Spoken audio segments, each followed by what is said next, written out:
ಇರ್ಬೋದು. F D ಇಟ್ರೆ ಎಷ್ಟು ವರ್ಷಕ್ಕೆ ಡಬಲ್ ಆಗುತ್ತೆ ಅಂತ ಹೇಳಿ 7ರಿಂದ 10 ವರ್ಷ ಅಂತ ಹೇಳಿ ಹೇಳಿದ್ದಾರೆ. ಎಸ್ ಬಿ ಐ ಬ್ಯಾಂಕ್ ನಲ್ಲಿ ಇಟ್ರೆ 7ರಿಂದ 10 ವರ್ಷದಲ್ಲಿ ನಿಮ್ಮ ಅಮೌಂಟ್ ಡಬಲ್ ಆಗುತ್ತೆ ಅಂತ. ನಾನು ನಿಮ್ಗೆ ಇವಾಗ ತೋರ್ಸಕ್ ಹೋಗ್ತಾ ಇದ್ದೀನಿ.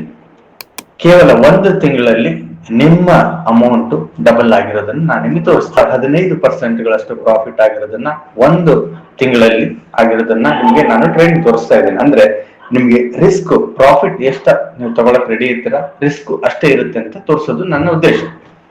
ಇದು ನೋಡಿ ಕ್ಯೂಟೆಕ್ ವೆಬ್ ಟ್ರೇಡಿಂಗ್ ಪ್ಲಾಟ್ಫಾರ್ಮ್. ಇದರಲ್ಲಿ ಅಕೌಂಟ್ ನೀವು ನೋಡ್ಬೋದು. ಹೆಸರು ಯಾರಿದೆ ಅಂತ ಹೇಳಿ ನಿಮ್ಗೆ ಕಾಣಿಸುತ್ತೆ. ಇದು ಲೈವ್ ಅಕೌಂಟ್. ಇಲ್ಲಿ ಟ್ರಾನ್ಸಾಕ್ಷನ್ ನೋಡ್ಬೋದು. ಅಂದ್ರೆ 4/1 ಜನವರಿ 4ನೇ ತಾರೀಕಿಗೆ UPI ಮುಖಾಂತರ 5,000 ರೂಪಾಯಿಗಳನ್ನ ಇಲ್ಲಿ ಡೆಪಾಸಿಟ್ ಮಾಡಿದ್ದಾರೆ. ಡೆಪಾಸಿಟ್ ಮಾಡಿ ಟ್ರೇಡ್ ಆಗಿದೆ ನೀವು ನೋಡ್ಬೋದು. 1 ತಿಂಗಳದ ಟ್ರೇಡ್ ಗಳನ್ನ ನೀವು ನೋಡ್ಬೋದು. ಮಂತ್ ಟ್ರೇಡ್ ಫುಲ್ ಈ ಟ್ರೇಡ್ ಗಳನ್ನ ನೋಡ್ಬೋದು. ಇಲ್ಲಿ 16 ಪೇಜಸ್, 1 ಪೇಜಸ್ ಅಲ್ಲಿ ಇಷ್ಟು ಬರುತ್ತೆ.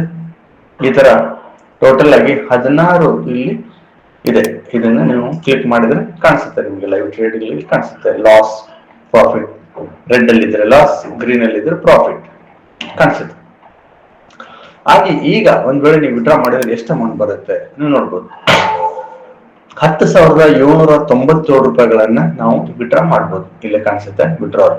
5,000 ರೂಪಾಯಿ ಡೆಪಾಸಿಟ್ ಮಾಡಿ 10,797 ರೂಪಾಯಿ ಎಷ್ಟು ದಿವಸಕ್ಕೆ? 1 ತಿಂಗಳು, 1 ದಿವಸಕ್ಕೆ ನೀವು ಇಲ್ಲಿ ಮಾಡ್ಬೋದು. ಅಂದಾಜು ಇದು ಎಷ್ಟು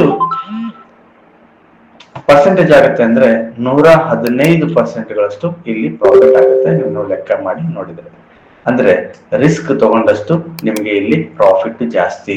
ರಿಸ್ಕ್ ಇಲ್ಲ ಅಂದ್ರೆ ಪ್ರಾಫಿಟ್ ಇಲ್ಲ ಅನ್ನೋದನ್ನ ನೀವು ತಿಳ್ಕೋಬೇಕು ಅನ್ನೋದು ನಂದು ಒಂದು ಆಪ್ಷನ್. ಧನ್ಯವಾದಗಳು ಸ್ನೇಹಿತರೆ. Thank you so much.